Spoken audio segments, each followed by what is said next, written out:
the fourth. But, unlike other servants, he was different. His mind was sharp, his words carried wisdom, and his heart was full of courage. Lady Eleanor, the king's beautiful daughter, had always felt trapped. While the noblewomen giggled over suitors, she found herself drawn to something, or someone, far more compelling. Gabriel. One fateful evening, as the storm raged outside, Eleanor sneaked into the servants' quarters, her heart pounding. "You are not like the others," she whispered. Gabriel hesitated. "And you are not like them," he admitted. From stolen glances to secret midnight conversations, their love blossomed, unspoken, yet undeniable. But love between a slave and an heiress was treason. Lord Percival, jealous and vengeful, discovered their secret. With venomous words, he whispered in the king's ear, "Your daughter has disgraced your name. She loves a mere slave." Rage consumed King Edmund. Gabriel was dragged before the court, shackled and beaten.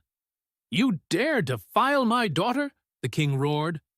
Eleanor threw herself between them. "He is not just a slave. He is braver than any noble, wiser than any scholar. You see only his chains, but I see his soul." The king's face darkened. "Then let him prove it. A man who would take my daughter's hand must first be worthy of my throne." Gabriel was given an impossible task: lead the king's army against an invading force. If he won, he would earn his freedom, and Eleanor's hand. If he failed, he would be executed. The nobles laughed. "A slave? A leader?" they sneered. But Gabriel was no ordinary man. With cunning strategies and fearless leadership, he rallied the kingdom's soldiers. On the battlefield, he fought like a lion, inspiring even the fiercest warriors.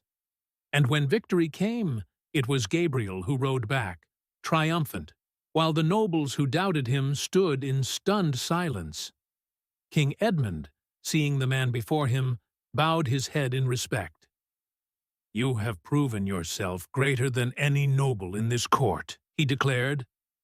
Turning to the gathered lords and ladies, he proclaimed, "From this day forth, Gabriel is no longer a slave.